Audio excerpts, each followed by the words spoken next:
hello, hello, hello, hello, hello, hello, hello, hello, how are you? Let's make a circle. Let's make a circle. Un grand salut à tous ceux qui regardent cette petite vidéo. Bienvenue sur ma chaîne et si vous n'êtes pas encore abonné, je vous conseille de le faire maintenant, surtout avec cette question de la pandémie de coronavirus. Il y a un plus grand besoin de s'abonner à cette chaîne, surtout pour les élèves de 9e et de philo qui ont besoin de certaines notions pour compléter celles qu'ils ont appris en salle de classe. Comme annoncé, aujourd'hui, on va voir les pronoms. C'est bien la troisième partie de la série appelée les 9 parties du discours, ce qu'on dit en anglais the 9 parts of the speech.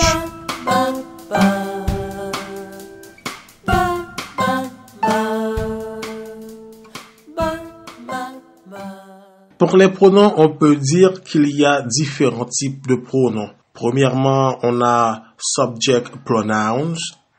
Deuxièmement, possessive adjective pronouns. Troisièmement, object pronouns. Quatrièmement, possessive pronouns. Cinquièmement, reflexive pronouns. Sixièmement, demonstrative pronouns. Septièmement, relative pronouns.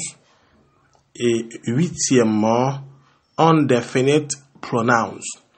On a 8 catégories de pronoms à voir avec vous. Mais ça, c'est la première partie parce qu'on n'aura pas vraiment le temps de voir toutes les 8 catégories d'un coup. Parce qu'il va y avoir des exercices et des applications au cours de ces notions.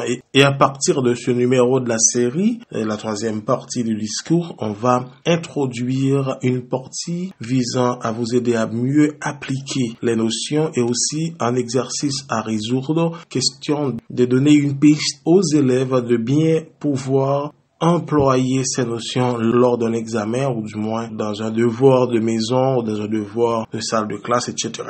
Au cours de cette vidéo, on va voir les 4 premières catégories de pronoms, à savoir subject pronouns, possessive adjective pronouns, object pronouns et possessive pronouns. Numéro 1. Subject pronouns.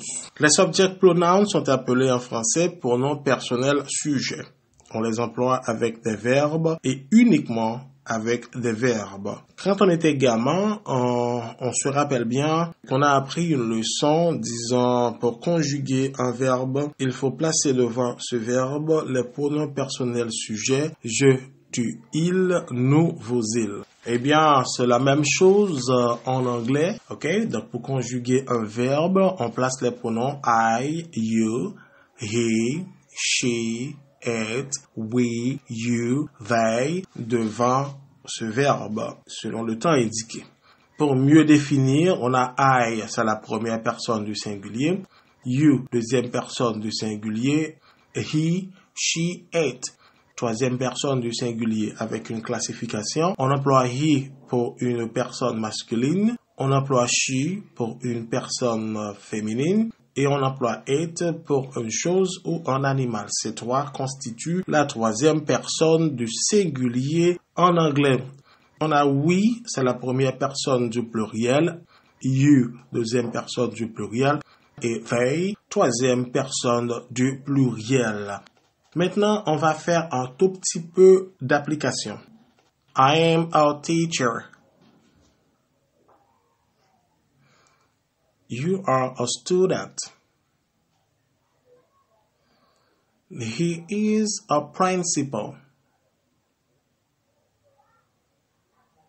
She is our secretary. It is a flower.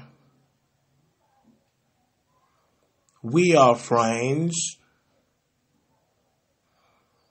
You are students.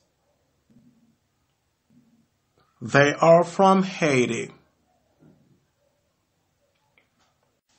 Deuxièmement, on a les possessive adjective pronouns. En français, on parle d'adjectifs possessifs. Ce sont des mots que l'on peut employer uniquement devant un nom commun. Les voici. My, your, his, her, its, our, your, their. Et pour plus de détails, my, c'est la première personne du singulier. En français, on parle de mon, ma, mes. Your, c'est la deuxième personne du singulier, ton, ta, tes. His, troisième personne du singulier, son, sa, ses, mais avec un possesseur masculin.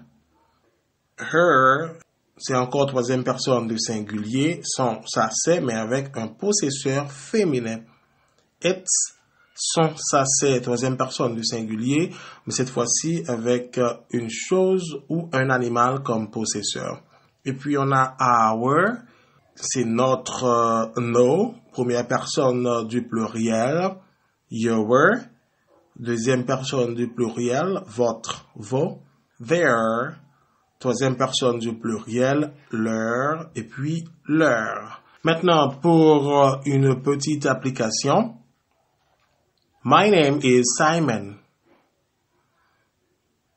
What's your name? Mr. Simon always cares about his children.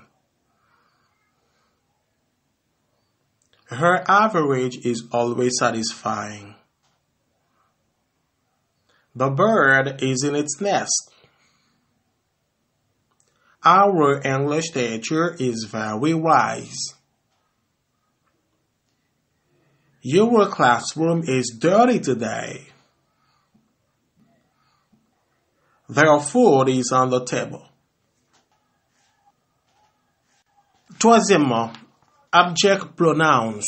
Les pronoms personnels compléments sont des mots qu'on emploie après un verbe ou après une préposition. Me, you, him, her, it, us, you, them. C'est me, moi, te, toi, ce, soi, lui, nous, vous, et puis eux. C'est la même chose. Me, c'est la première personne du singulier. You, deuxième personne du singulier. Him, troisième personne du singulier mais masculin. Le complément est masculin. Her, troisième personne du singulier. Le complément est féminin. It, troisième personne du singulier. Il s'agit d'une chose ou d'un animal. Et puis on a us, c'est la première personne du pluriel. You, deuxième personne du pluriel. Et puis them, troisième personne du pluriel. Maintenant, une toute petite application. Please wait for me. May I help you? All the students love him. Everybody respects her. The puppy is barking. Cook this for it. Daddy brings something for us.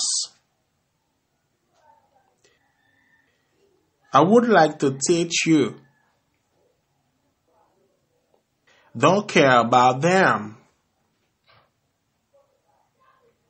Quatrièmement, possessive pronouns. On emploie les pronoms possessifs après un verbe ou comme sujet devant un verbe. Ce sont mine, yours, his, hers, its, ours, yours, theirs. On a mine, c'est la première personne du singulier. Le mien, la mienne, les miens, la mienne. Yours, la deuxième personne du singulier. Le tien, la tienne, les tiens, la tienne.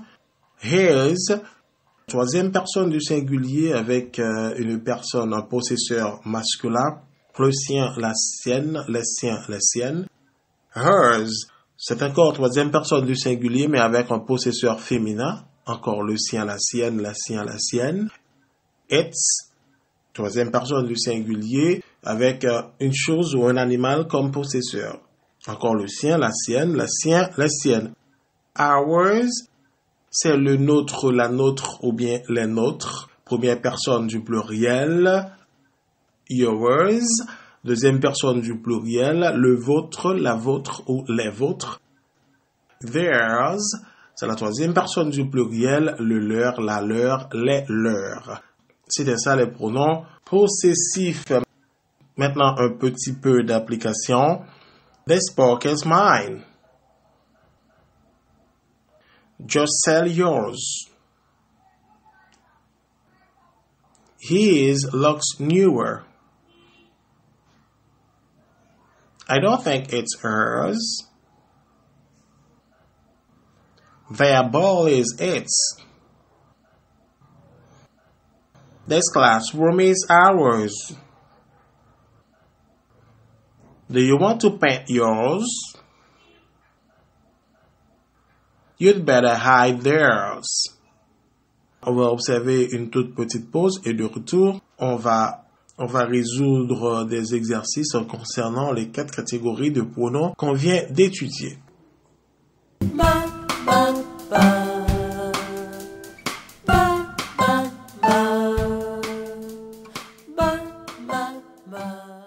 Ok, de retour, comme annoncé, on va résoudre 3 exercices concernant les catégories de pronoms qu'on vient tout juste d'étudier. Si vous êtes nouveau sur la chaîne, invitez vos amis, vos proches, parents, vos camarades de classe, ainsi que vos voisins et voisines, juste pour s'abonner à cette chaîne en vue de suivre des cours d'anglais avec Teacher Simon. Des cours assez faciles à comprendre, assez explicites.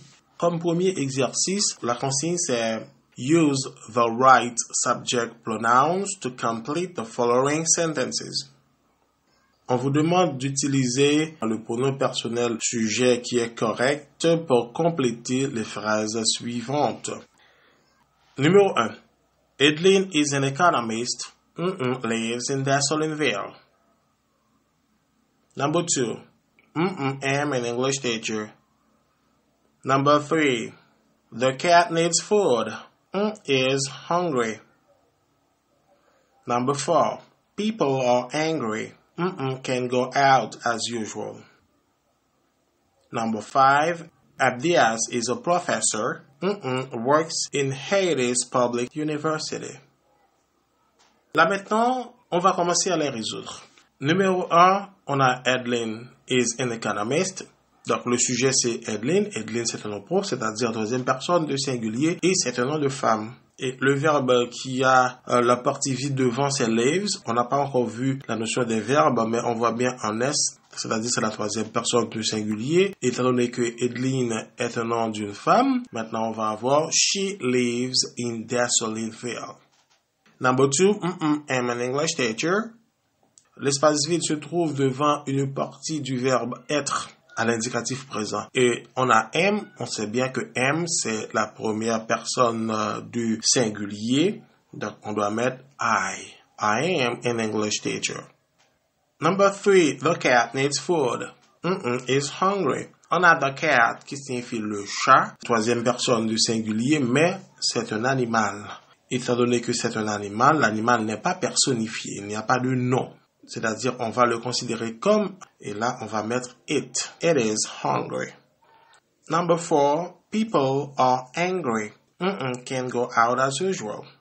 People, c'est un mot pluriel. C'est un mot collectif. Ça remplace un groupe de gens. Lors de la catégorisation des noms, on a déjà vu ça. Eh bien, people, c'est troisième personne du pluriel. Donc, devant can't, on doit mettre they. They can't go out as usual.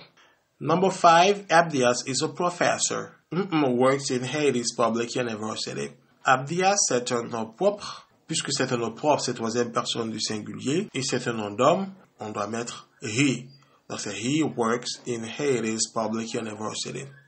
C'était ça, le premier exercice. Maintenant, partons pour le second exercice. Complete the following sentences with a possessive adjective pronoun. Là, on vous demande de compléter les phrases suivantes avec des adjectifs possessifs. Number 1, I am a teacher. Name is Mr. Simon. Number 2, Elise is playing cards with friends. Number 3, the kids are dancing. Father is playing the guitar. Number 4, where are you? Friends are arrived. Number 5, Annie is playing with toys. Là maintenant, on va commencer à les résoudre. Number 1, I am a teacher.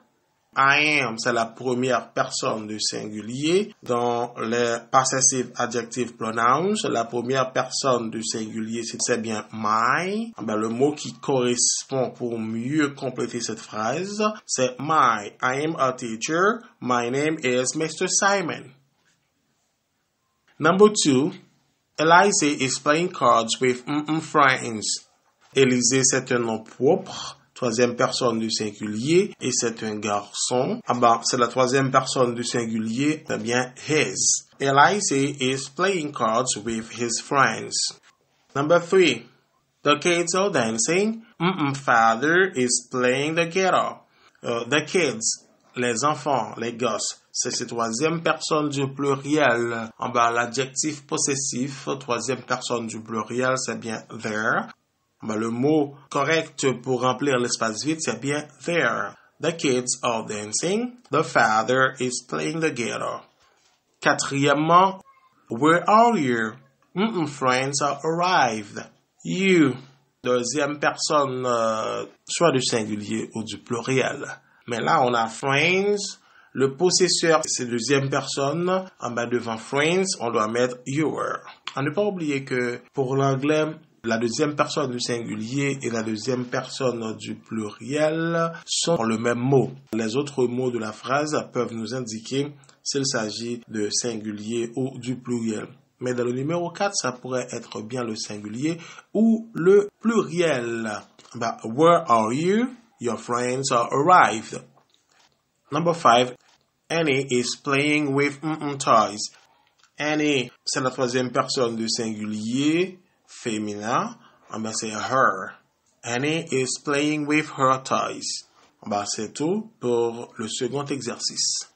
Maintenant, partons pour le dernier exercice de cette vidéo. Complete each sentence with a word from the box. Him, us, yours, me, theirs, mine, it. On a 7 mots au-dedans d'une boîte, mais on a 6 phrases, c'est-à-dire il y a une phrase dans laquelle on va remplir 2 espaces vides. Et il faut bien vous dire que cet exercice englobe 2 catégories, c'est bien les object pronouns et aussi les possessive pronouns. Number 1, I am not taking a shower, was asking for Number 2, Jesus is the Son of God. We have to add our The spark is I go everywhere with Number 4, our Father has forgiven Number 5, don't touch this. It's not Number 6, they can take the ball. It's Ok, maintenant voyons quel mot utiliser pour compléter chaque phrase. I am taking a shower. I am, c'est la première personne du singulier. Who's asking for? L'espace vide se trouve après une préposition. Et entre les pronoms personnels compléments et les pronoms possessifs, quel mot peut-on trouver après une préposition? C'est bien un pronom personnel complément, ce qu'on dit en anglais object pronouns. Regardez bien, il y a une préposition avant l'espace vide. Et maintenant, qu'est-ce qu'on va faire? On va choisir le pronom personnel complément correspondant à la première personne du singulier, I am. Donc, on voit que c'est me. I am taking a shower was asking for me. Deuxièmement, Jesus is the Son of God. We have to add our Jesus, troisième personne du singulier. De la Trinité, c'est la deuxième personne. Le Père vient avant. Mais dans la langue française ou la langue anglaise, la langue espagnole, etc., donc quand il s'agit de sujet, c'est la troisième personne du singulier. On a Jesus et maintenant on a un espace vide qui se trouve après un verbe. Le sens de la phrase nous dit que ça devrait être un pronom personnel complément. Et bien, Jesus is the Son of God. We have to adore him. Number 3. This book is I go everywhere with Eh bien, c'est la deuxième partie qui va nous aider à voir quel mot choisir parce qu'on a I go. I go, c'est la première personne du singulier. Et this book is, on voit que c'est un pronom possessif. Mais le pronom possessif correspondant à la première personne du singulier, c'est bien mine. Eh bien, this book is mine. I go everywhere with it. It remplace book. C'est un pronom personnel complément troisième personne du singulier correspondant à un animal ou une chose. This book, c'est une chose. It. This book is mine. I go everywhere with it. Number 4. Our Father has forgiven. Donc, c'est après un verbe. Après un verbe, plus souvent on trouve un pronom personnel complément. On a our Father. Donc, le possesseur, bien, première personne du pluriel. C'est le possesseur est première personne du pluriel. Le complément, le pronom personnel complément doit être également première personne du pluriel. Our Father has forgiven us. Cinquièmement, don't touch this. It's not On a don't touch. C'est l'impératif négatif, deuxième personne, soit du singulier ou du pluriel. Eh bien, c'est yours qu'on doit choisir comme pronom possessif. Don't touch this. It's not yours. Numéro 6. They can take the ball. It's On a they can. They, c'est pronom personnel sujet, troisième personne du pluriel. Le pronom possessif, troisième personne du pluriel, c'est bien theirs. They can take the ball. It's theirs. C'est bien la fin du troisième exercice.